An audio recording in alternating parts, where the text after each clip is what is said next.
Mobile का सदुपयोग करने के लिए हमारे परिवारजन, बागेश्वर धाम के जुड़े हुए स्नेहीजन कई महीनों से, सालों से इंतजार कर रहे थे अपनी चर्चा के लिए। एक नया सूत्र, नई यात्रा हमने शुरू की है मोबाइल फ़ोन पर बात करने की। पर इसके लिए हम पहले निवेदन करेंगे, आप लोग इसे जन जन तक जरूर भेजें कि यह मोबाइल फ़ोन हमेशा बात नहीं हो पाएगी, आज ही बात हो पाएगी। जो लाइव में होंगे वही, और हमारे द्वारा, धाम के द्वारा किसी को भी पर्सनली फ़ोन नहीं किया जाएगा, क्योंकि कई लोग फ्रॉडगिरी करने के लिए, पैसा कमाने के लिए किसी भी प्रकार का खेल कर सकते हैं। हम आपको बता दें, जो भी बात होगी वो लाइव बात होगी, वो भी रिकॉर्डेड होगी, और धाम पर जब ऑफिशियली पेज से जानकारी दी जाएगी तभी आप मानिएगा कि हाँ। और धाम का ऑफिशियली नंबर 8120592371 8120592371, इसी ऑफिशियली नंबर से बात होगी। तो अन्य बहकावे में नहीं आना है, हमारा ये करवद्ध प्रार्थना है।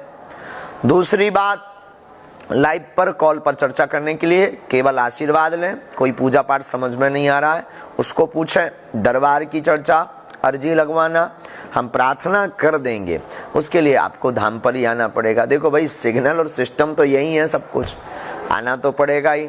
आप मोबाइल के द्वारा आपकी बात हम तक पहुंच जाएगी, वो तो बालाजी तक वैसे ही पहुंच गई होगी।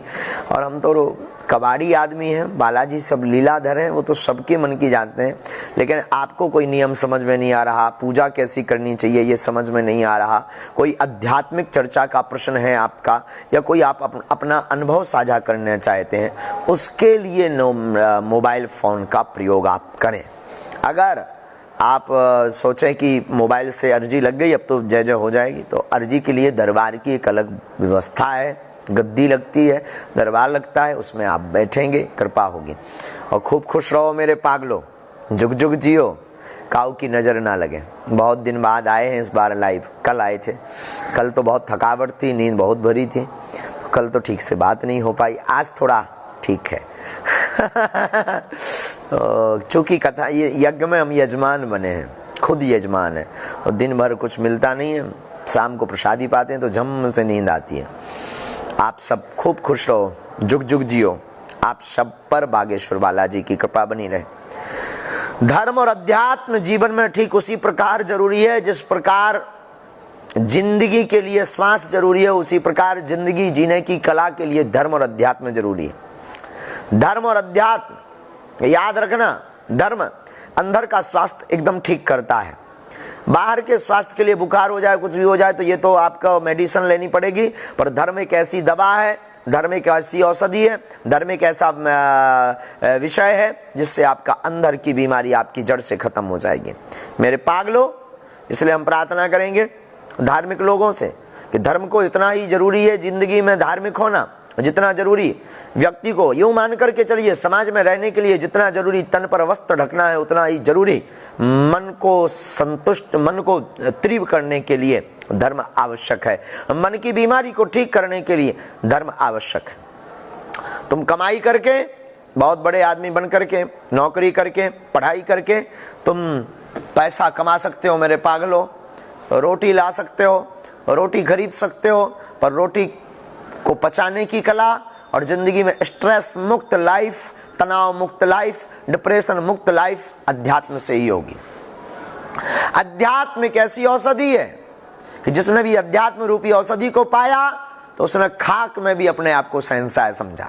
अध्यात्म एक ऐसी दवा है कि जिस व्यक्ति ने अध्यात्म को पकड़ा, ऐसा व्यक्ति अध्यात्म को पकड़ने के बाद जो टूट चुका उसको पुनः चलने का मौका मिलता है। अध्यात्म एक ऐसी यात्रा है, गिरे हुए व्यक्ति को उठाने का संबल नहीं, अपितु उठाने की कला और अपितु उठाने के लिए बूस्ट भी लगाता है। अध्यात्म एक ऐसी यात्रा है जिसको ठीक यूं मान करके चलिए कि आप जिंदगी में बहुत पस्त हो चुके हैं, परास्त हो चुके हैं, अगर आपने अध्यात्म को पकड़ लिया, अध्यात्म को स्पर्श कर लिया, अध्यात्म के ऊपर चल, अध्यात्म को अपने जीवन में धारण कर लिया, तो आपकी जिंदगी में ठीक उसी प्रकार जैसे यूं मान करके चलिए भूख से मर रहे मृतक व्यक्ति के लिए भोजन जरूरी हो जाता, वैसे ही जिंदगी को चलाने के लिए, जिंदगी को जीने के लिए अध्यात्म जरूरी होता है। अध्यात्म के बिना सब शून्य है और कोरी बातों से काम चलने वाला नहीं है। इसलिए याद रखो, आध्यात्मिक कहलाना बहुत सरल है, होना बहुत कठिन है। आध्यात्मिक होने के लिए कोई बहुत बड़ी डिग्री की आवश्यकता नहीं है।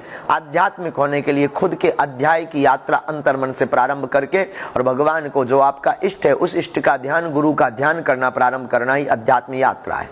अध्यात्म यात्रा से तुम अपने मन को काबू में नियंत्रित कर सकते हो, मन को पकड़ सकते हो। ये मन बहुत चतुर है, लेकिन अध्यात्म यात्रा से मन को काबू में किया जा सकता है। अध्यात्म यात्रा से तुम हैप्पीनेस रह सकते हो, मुस्कुराते हुए रह सकते हो। रुपया कमाने वाला व्यक्ति, नौकरी करने वाला व्यक्ति, बड़े बड़े पदों पर बैठा व्यक्ति, जरूरी नहीं है कि वो मुस्कुराए। वो मुस्कुराएगा तभी जब उसकी लाइफ में, जिंदगी में जब अध्यात्म होगा। इसलिए मेरे पागलों, आज के सूत्र में हम फिर कहेंगे, अध्यात्म ठीक उसी प्रकार जरूरी है जैसे जिंदा रहने के लिए श्वास जरूरी है, जैसे समाज में रहने के लिए तन पर कपड़े जरूरी है, जिस प्रकार के अंधेरा को मिटाने के लिए उजाला जरूरी है, जिस प्रकार जिंदगी में परिवार गृहस्थी में सामंजस्य जरूरी है, उसी प्रकार अपने मन को नियंत्रित करने के लिए, मन को प्रसन्न रखने के लिए, अपने आप को हंसी खुशी रखने के लिए और टूटने से बचने के लिए अगर किसी बूस्ट की आवश्यकता है, उस बूस्ट का नाम है गुरु कृपा, उस बूस्ट का नाम है अध्यात्म। और अध्यात्म की यात्रा बिना गुरु से असंभव है। इसलिए गुरु से शुरू करो। गुरु को पाने वाला, गुरु को पकड़ने वाला बुद्धू नहीं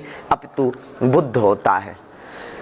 तो अध्यात्म की यात्रा में हम फिर कहेंगे कि तुमने अपने जीवन में अगर बहुत कुछ खोया है तो बहुत कुछ पाने की लालसा है, तो कई लोग कहते हैं हमारा कोई साथ देने वाला नहीं है। कौन साथ देगा? तुम्हारा अध्यात्म के अलावा कोई साथ नहीं देगा। और हम फिर कहेंगे, आप लाइव जो सुन रहे हैं 8120592371 पर, आप वही बात करें, अर्जी की बात ना करें। आप वही बात करें जिससे किसी को बहुत अनुभव मिल सके, आपके जीवन का अनुभव मिल सके। आप किसी पूजा पाठ के बारे में पूछना चाहते हैं, अध्यात्म के बारे में पूछना चाहते हैं, फोन कॉल व्यवस्था उसलिए। दरबार की अर्जी, दरबार में नियम है, धाम की महिमा है। मेरे पागलों, धाम आओ, लगातार न आ पाओ, महीने 2 महीने में 5 महीने में आओ, तब तक घर पर नियम करो। आप सब पर बागेश्वर बालाजी की कृपा बनी रहे। बिना समय गवाए आज की फोन कॉल हम प्रारंभ करते हैं। और आज पता है, नया मूवी आया है अलग स्टाइल का।